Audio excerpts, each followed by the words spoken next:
tal? ¿Cómo están? Bienvenidos a una nueva edición de Punto Político. Conversamos con nuestros jefes, subjefes de comité sobre el trabajo legislativo. En esta oportunidad nos acompaña el diputado Juan Santana. Él es subjefe de bancada del Partido Socialista y representa al distrito número 4 en la región de Atacama. ¿Cómo está, diputado? Muchas gracias por recibirnos.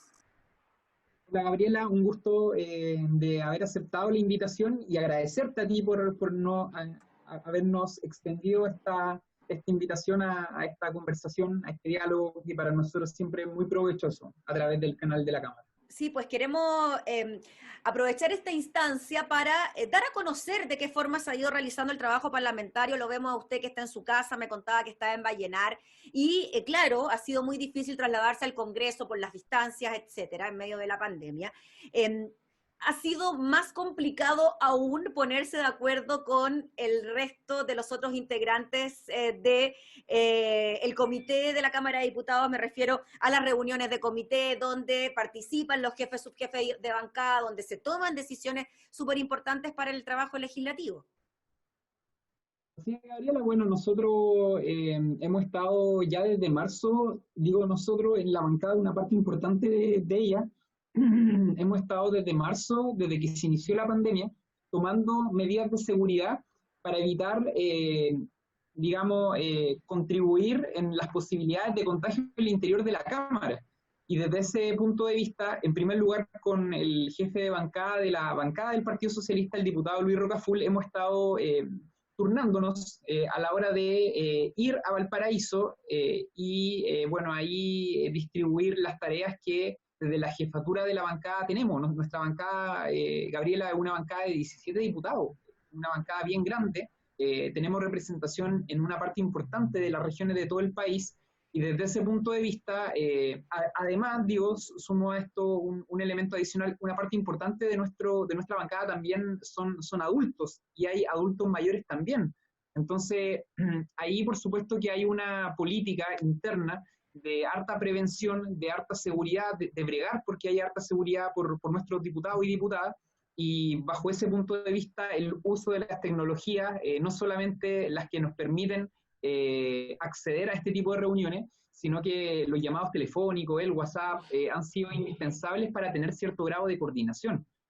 Te decía que con el diputado Rocaful hemos estado coordinándonos el asistir presencialmente a Valparaíso para que no sean muchos los diputados y diputadas de nuestra bancada que asisten al Congreso, pero naturalmente se dificulta porque hay instancias que son formales, tú lo conoces bien, las reuniones de comité, las mismas reuniones de sala, pero hay otras instancias que no son formales, pero que son indispensables para nosotros. Reuniones de bancada, por ejemplo, hace pocos minutos tuvimos que salirnos de la sala para poder reunirnos y conversar acerca de los proyectos de ley que hoy se tramitan, o, por ejemplo, reuniones que muchas veces tenemos las bancadas que somos de oposición. Y esas reuniones muchas veces se tienen que sacar adelante después de la sesión, que en algunos casos termina a las 7, 8 de la noche. Entonces, de repente son jornadas bien maratónicas, sobre todo estas últimas semanas que hemos tenido tablas bien intensas, y eso se tiene que compatibilizar con las tareas propias que tiene una bancada, que necesariamente tiene que ponerse de acuerdo y tiene que coordinarse antes de cada votación.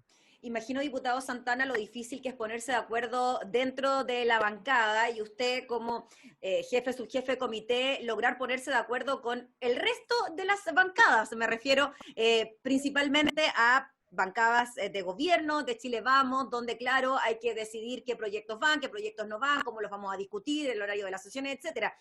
En ese sentido, ¿el trabajo telemático ha dificultado más estos acuerdos, o ya con el paso del tiempo se han ido acostumbrando a la dinámica del Zoom a la hora de tomar decisiones? No, se hace más difícil porque imagínate, Gabriela, que ya es un tema juntarse, o sea, reunirse, coordinar un momento, un día, un horario para poder reunirse, entendiendo de que todos los parlamentarios y parlamentarias tienen un quehacer propio. Es muy difícil coordinar un momento para juntarse, para reunirse. Por lo tanto, naturalmente, este sistema dificulta prácticas que nosotros ya teníamos internalizadas en un periodo, en un contexto de normalidad.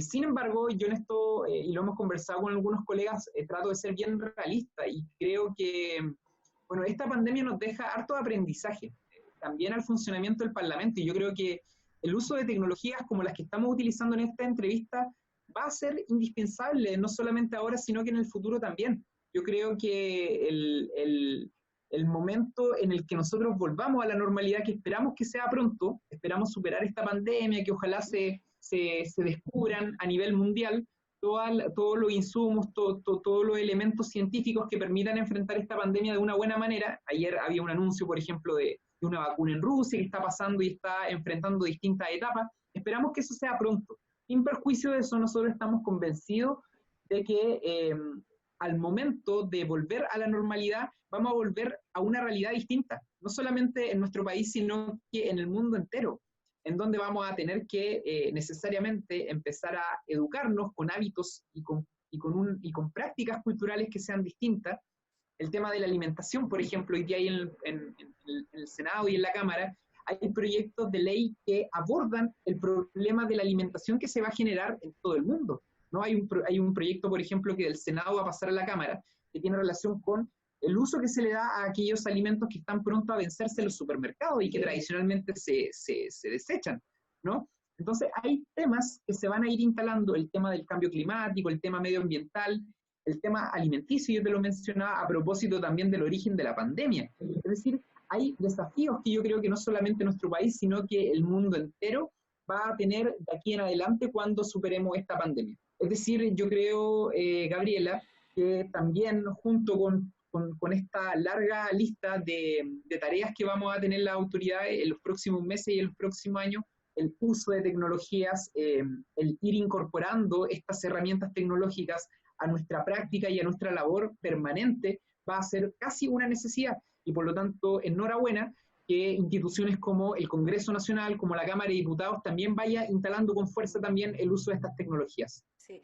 Diputado Juan Santana, y en cuanto al trabajo legislativo relacionado con los efectos de la pandemia y enfrentar, ¿no?, esta crisis por la que atraviesa el país, ¿cómo la calificaría usted? Ya nos decía que, y lo sabemos porque trabajamos acá, que las jornadas han sido maratónicas, que las comisiones funcionan todos los días, prácticamente no hay semana distrital, sesiones en la mañana y en la tarde, generalmente martes, miércoles y jueves, y así.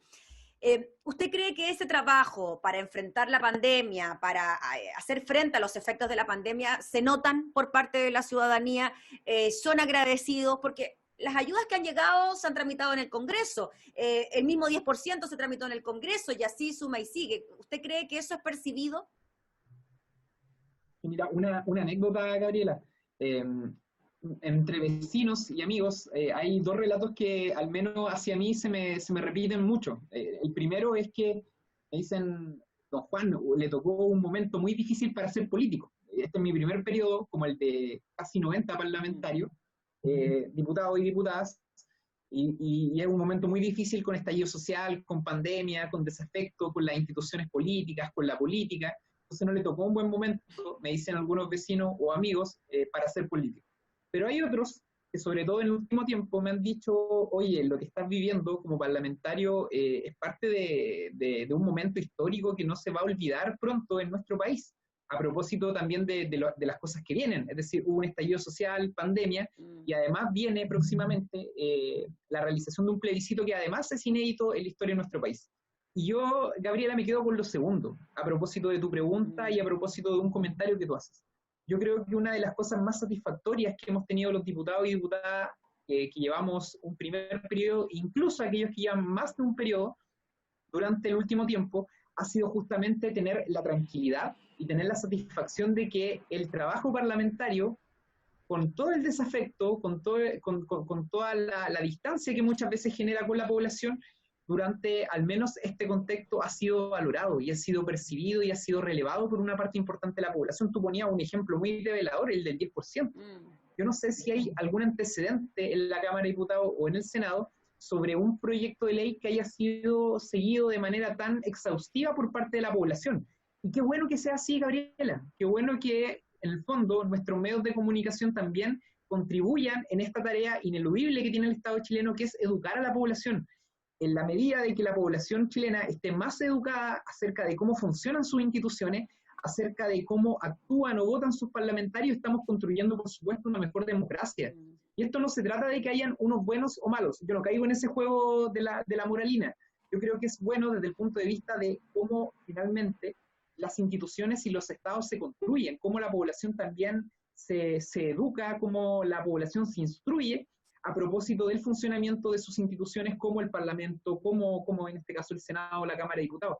Así que yo me quedo con este segundo comentario de esta anécdota que te contaba, y creo que ha sido cansador, sí, ha sido muy cansador, porque además hay elementos que en lo formal no se consideran. Claro, tenemos sesiones algunos días de la semana, pero hay un nivel de tensión, hay una presión en nuestros territorios por empujar iniciativas que hoy día se consideran indispensables.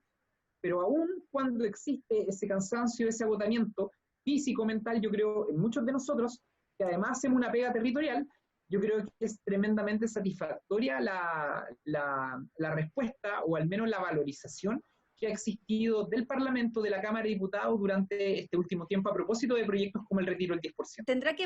Tendrá que ver, diputado Santana, por eso mismo, porque son proyectos que afectan directamente a los ciudadanos. El 10%, el corte de suministros básicos, el postnatal de emergencia, situaciones tan cotidianas y tan necesarias también para enfrentar no solo la pandemia, sino que la vida en medio de una crisis como la que estamos viviendo, que la gente pone más atención y agradece entonces que los parlamentarios tengan sintonía con la ciudadanía y que tramiten este tipo de proyectos de ley que fueron criticados, calificados de inconstitucionales en algún momento, que iban a generar un descalabro económico en nuestro país, etcétera, pero que nos hemos dado cuenta finalmente que nada de eso ha ocurrido. Sí, yo creo, Gabriela, que hay dos elementos presentes en esto. Yo creo que uno es el que tú abordas, que yo creo que tiene que ver con la necesidad imperiosa, urgente, de darle respuesta a demandas que para hoy día para la población hoy día son tremendamente indispensables y urgentes. Es decir, uno muchas veces no logra dimensionar el impacto real, pero fíjate cómo en medio de una pandemia una familia podría vivir si es que le cortan los suministros básicos. Yo de verdad creo que eso es para una molestia generalizada en cualquier país del mundo, por muy desarrollado que este sea. Yo creo que son cuestiones básicas que de repente se han ido naturalizando en nuestra sociedad, producto de un montón de cosas que tampoco vale la pena ahora mencionar. Yo creo que ese es un elemento. Y el otro elemento es que, a propósito de lo que decíamos recién de las cosas que vienen, por ejemplo, del plebiscito que viene, muchas veces este tema constitucional se polariza, sobre todo en el clima que vive en nuestro país, entre debates que son debates más politizados tradicionalmente. Los temas de pensiones, la educación, la salud, el sistema político, electoral, etcétera, etcétera. Pero fíjate que hay otros temas que son igual de importantes y que muchas veces la gente no conoce, que se abordan en un debate constitucional, a propósito del excesivo presidencialismo que algunos consideramos que existe en nuestro país. Y a propósito de estas materias o de estos proyectos de ley que se centran principalmente su discusión en la inconstitucionalidad o inconstitucionalidad. Proyectos como el suministro básico, como el corte de los suministros básicos, como el postnatal de emergencia, como el mismo retiro del 10%. ¿Cuál es el denominador común, Gabriela, en cada uno de esos proyectos? Son proyectos que, como tú bien lo decías, le atañen directamente a la población, pero también son proyectos que tradicionalmente han tenido su debate en torno a la pertinencia, a la constitucionalidad o a la admisibilidad de estos mismos, cuando efectivamente en nuestro régimen excesivamente presidencialista, quien tiene la facultad para poder empujar iniciativas como estas o que aborden materias similares es el presidente de la República. Entonces yo creo que este momento y la reacción que ha tenido la población frente al Parlamento también es una señal para considerar a la hora de dar un debate en materia constitucional acerca de cuál es el régimen político que nosotros queremos. Vamos a querer necesariamente un régimen presidencialista en donde la primera autoridad, sea quien sea de izquierda, de centro o de derecha, puede presentar vetos y con ello retrotraer una mayoría expresada democráticamente en el Parlamento, o vamos a querer algo un poco más transversal, en donde las opiniones incluso de los actores que son minoritarios pueden ser consideradas, no digo que se impongan bajo ningún punto de vista, la esencia de la democracia son las mayorías, pero la idea es que el próximo régimen político, que de alguna forma sea el piso normativo de nuestro país, sea un espacio, sean reglas que sean democráticas y que sean representativas del conjunto de la sociedad chilena. Yo creo que ese debate, ese hecho que tú mencionas, Gabriela, es muy develador de las tareas que yo creo que hay que enfrentar en el debate constitucional. Diputado Juan Santana, usted lo mencionó, se viene algo muy importante como es el plebiscito. De hecho, en el Congreso, en la Cámara, en el Senado se están discutiendo distintos proyectos de ley que tienen que ver con el aspecto sanitario del plebiscito, también con el financiamiento del mismo, con lo que ocurre con las campañas y el financiamiento de las mismas. Algunos parlamentarios de oposición, me tocó ayer seguir el debate en Constitución precisamente sobre este tema, decían que había algún tipo de retraso, letargo por parte del Ejecutivo al ingresar, por ejemplo, indicaciones que tienen que ver con el financiamiento. El director del CERVEL se queja que prácticamente no tiene plata para hacer el plebiscito y así suma y sigue. ¿Cómo ve usted el plebiscito propiamente tal? Y también le quería preguntar por el rol de la oposición a la hora de hacer campaña por el apruebo. Gabriela, mira, yo creo que efectivamente acá hay un rol tremendamente importante que debe cumplir el servicio electoral. Yo creo que la ley de partidos políticos y las nuevas regulaciones que se ha hecho en nuestro país con la política, aun cuando muchas de estas son impopulares, porque digamos las cosas como son, muchas veces a la gente no le gusta que el Estado provea de recursos a los partidos políticos. Yo creo personalmente que eso le hace bien a la democracia, le hace bien a la política, porque si hacemos lo contrario, es decir, si el Estado no se involucra en los asuntos políticos, finalmente es el mercado quien incide y quien es el actor relevante en cómo funciona la política. Y yo creo que las democracias sanas, modernas, necesitan necesariamente una regulación por parte del Estado. Entre otras cosas menciono esto porque creo que para que el plebiscito del mes de octubre se realice de manera correcta, y como todos nosotros esperamos, que yo creo que es en un clima de participación, en un clima democrático, sano, pluralista, que se respeten las distintas posiciones que allí se van a expresar, es necesario que el servicio electoral cuente con recursos. Y es precisamente lo que el presidente del servicio electoral, el señor Santamaría, ha estado reclamando durante todo este tiempo, que no ha recibido recursos por parte del gobierno para poder empujar un plebiscito informativo, que dé garantía. Nosotros, por ejemplo, nos hubiese gustado que el plebiscito se hubiese realizado en más de un día, 2 días o 3 días, como se hace, por ejemplo, en la elección de federaciones de estudiantes. No para replicar el modelo de las federaciones de estudiantes, sino que para entregarle mayor garantía a la población que quiere concurrir a votar y que quiere hacerlo en seguridad. Yo no me desentiendo, Gabriela, de los problemas de la pandemia que hay hoy día, y quiero ser coherente además con el discurso que hemos implementado desde hace algunos meses. La prioridad hoy día es la salud de las personas, no hay ninguna otra prioridad. Sin lugar a duda es indispensable que el plebiscito se realice, pero para que este se realice y se haga en buenas condiciones, en un clima de participación, con seguridad, es necesario que el servicio electoral tenga los recursos que el gobierno deba proveerle, todo lo que sea necesario. Y lamentablemente eso no está ocurriendo. Yo creo que ahora me acojo a la segunda consulta que tú haces desde la oposición. En esto tenemos un sinnúmero de tareas que hacer. Yo creo que no hemos estado, por supuesto, a la altura de esta cuestión, por ejemplo, ya entrando más en el tema político, de estar participando de 4 o 5 comandos que en el fondo apuntan a una misma causa, a una misma bandera. A mí me parece que es un despropósito tremendo. ¿Debería ser un solo comando, diputado, dentro de la oposición o juntando a todos los ejes políticos? Lo que pasa es que uno entiende que hay diferencias en la oposición, y eso está bien, también ocurre en el oficialismo. Nunca ha sido el objetivo de ningún partido tener similitudes con otras bancadas, y está bien que sea así. Pero hoy día estamos viviendo un momento distinto, un momento político que yo creo que, tal como conversábamos al inicio, esto va a ser recordado y va a ser relevante para las próximas décadas en nuestro país. Entonces, no ser capaces, el tema de los comandos es casi anecdótico, pero no ser capaces de confluir en un mismo esfuerzo a la hora de trabajar por una misma opción que se va a enfrentar en el plebiscito, yo creo que es una muestra develadora del nivel de fraccionamiento que hoy día también hay en la política chilena. Y yo creo que eso para la oposición es tremendamente nocivo, aun cuando, en esto voy a hacer un juicio político, el gobierno tenga una desaprobación como la que todos conocemos, o la que se da a conocer en los estudios de opinión pública. Yo creo que eso no es ninguna garantía para que nuestras ideas, digo las de la oposición, finalmente se vayan a plasmar en un plebiscito o en una elección próxima. Y eso, entre otras cosas, nos tiene que hacer un llamado muy fuerte debate muy de fondo, a una autocrítica que tiene relación con nuestra incapacidad de ponernos de acuerdo en cuestiones que para la población son cuestiones básicas. Entonces, si los actores políticos de la oposición están en los espacios formales como el Parlamento, no son capaces de ponerse de acuerdo en eso, menos van a ser capaces de ponernos, digo, de acuerdo porque también me involucro en esto, en un programa o en una oferta programática para los eventos electorales que se avecinan. Así que yo creo que hay una autocrítica sin lugar a dudas de la cual yo me hago cargo como parte de la oposición, como subjefe de una bancada de oposición, y creo que en eso, por supuesto, que existe una deuda, y existe una deuda con todas las personas de nuestro país que esperan también una oposición que esté a la altura de las circunstancias. Quizás hacer el símil del sí y el no, ¿no? Donde finalmente ahí también vimos una oposición lo suficientemente unida para sacar a un dictador del gobierno. Ahora estamos hablando de un plebiscito. Hubo dificultades, al menos en el relato que uno tiene de las personas más adultas, pero en un momento dado, efectivamente se generó un clima para la unidad. Y eso es lo que uno espera. Bueno, todavía queda tiempo, quedan algunos meses, pero uno espera que primen ese tipo de principios y condiciones a la hora de enfrentar un evento que es tan trascendente para el país y que repercute en políticas públicas como las que recién estábamos conversando.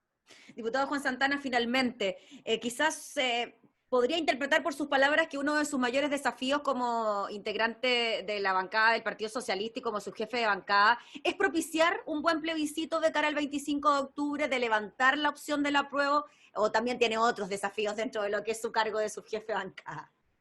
No, oye, Gabriela, sin lugar a duda, hay una agenda de proyectos de ley del gobierno con los cuales nosotros tenemos mucha resistencia. Hay mociones parlamentarias que para nosotros también son indispensables. El retiro del 10% fue un buen ejercicio. Hoy día hay proyectos de ley que yo creo que también unen a la oposición, como por ejemplo el impuesto transitorio a los súper ricos de nuestro país. Yo creo que eso también confluye, en esa iniciativa, en ese esfuerzo, también confluye una parte importante de la oposición. Pero sin lugar a dudas, yo respondo a su pregunta haciéndome cargo de que hoy día la prioridad para las y los socialistas es, en primer lugar, enfrentar la pandemia de buena manera, garantizar seguridad y salud a las personas, y, por supuesto, también el plebiscito. Yo creo que si el plebiscito fracasa, tanto en su participación, resultado o desarrollo, es un fracaso, el mayor fracaso de los socialistas. Esta ha sido una discusión interna que hemos tenido nosotros, y hay un dilema, porque esta es finalmente la Constitución que nos rige, que es la que se va a poner en evaluación en el mes de octubre, es la expresión formal de el golpe de Estado. Eso es la expresión institucional de la dictadura. Y para los socialistas ese es un dilema histórico. Si nosotros fracasamos en términos de participación, de opciones, de desarrollo, este evento va a ser un fracaso nuestro también. Por lo tanto, nosotros nos enfrentamos sin lugar a dudas al evento político más relevante para nuestro mundo, para nuestra bancada, para nuestro partido, durante las últimas décadas, y estamos conscientes y estamos dispuestos a poner toda nuestra energía y todo nuestro trabajo en esa dirección. Muy bien, pues, diputado Juan Santana, le agradecemos enormemente por el contacto, por recibirnos allá en Vallenar y por hablar de todos estos temas que nos interesan tanto. Así que muchas gracias por su tiempo.